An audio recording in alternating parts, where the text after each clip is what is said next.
Year hunger malnutrition ఈ topics అన్నీ ఎక్కువగా న్యూస్ పేపర్లో రిపీట్ అవుతున్నాయి. గ్లోబల్ హంగర్ ఇండెక్స్లో ఇండియాస్ ర్యాంకింగ్ 102, ఇండియాస్ ర్యాంకింగ్ 102 అంటే చాలా బ్యాడ్ పర్ఫార్మెన్స్ అన్నమాట. గ్లోబల్ హంగర్ ఇండెక్స్లో 119 కంట్రీస్లో ఇండియాస్ ర్యాంక్ 102 అంటే చాలా బ్యాడ్ పర్ఫార్మెన్స్. 2010లో ఇండియాస్ ర్యాంకింగ్ 95, 2010లో ఇండియాస్ ర్యాంకింగ్ 95, ఇప్పుడేమో 102. దాన్ని చూస్తే మనకి ఏమర్థమవుతుందంటే హంగర్ ఇండెక్స్లో ఇండియా పర్ఫార్మెన్స్ సంవత్సరానికి తగ్గిపోతుందని, year by year performance bad అవుతుందని. మనం పోషణ అభియాన్ స్టార్ట్ చేసాం. అలానే చిన్నప్పుడు పిల్లలకి అంగన్వాడీ స్కూల్స్లో భోజనము ఫుడ్ అవన్నీ తీసుకొస్తున్నాం. దాని తర్వాత మిడ్ డే మీల్ స్కీమ్ తీసుకొచ్చాం స్కూల్స్లో. ఇవన్నీ ఉన్నా కానీ హంగర్ ఇండెక్స్లో ఇండియా పర్ఫార్మెన్స్ చాలా వర్స్ట్గా ఉంటుందన్నమాట. దీని గురించి ఇమీడియట్గా చేయకపోతే యాజ్ యు ఆల్ నో ఆరోగ్యం అంటే మహాభాగ్యం. గాంధీ గారు ఒక మాట అంటారు, it is not the pieces of gold or pieces of silver that's the real wealth but health is the real wealth అని. ఆరోగ్యమే రియల్ సంపద అని చెప్పి.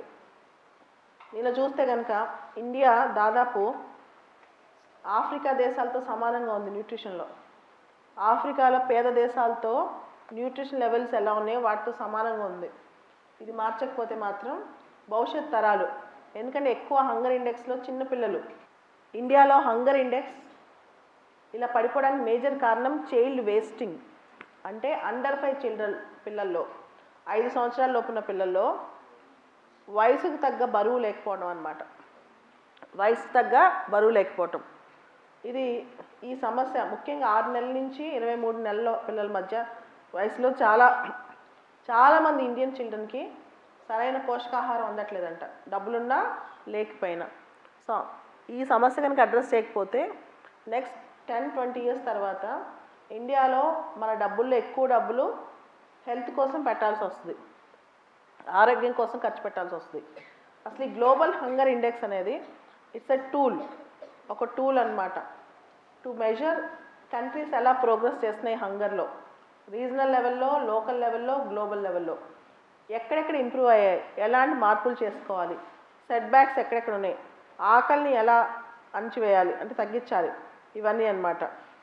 అయితే దీనిలో 4 కంట్రీస్ సీరియస్లో ఉన్నాయి, సీరియస్గా తన పరిస్థితి బాగాలేదన్నమాట. Chad, Madagascar, Yemen, Zambia. Chad, Madagascar, Yemen, Zambia. And ఒక కంట్రీ వెరీ సీరియస్లో ఉంది, ఒక కంట్రీ చాలా సీరియస్ పరిస్థితిలో ఉందన్నమాట, Central African Republic. Central African republic.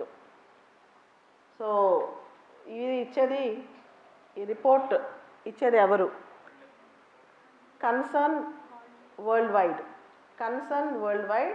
దాని తర్వాత wealth, health life, Concern Worldwide, health life, ఇలా పేర్లు ఉన్నాయి. పేర్లు ఇది ఇంపార్టెంట్ ఏం కాదు, కాకపోతే ఇండెక్స్లో ఇండియా యొక్క problem you have to see it seriously అన్నమాట.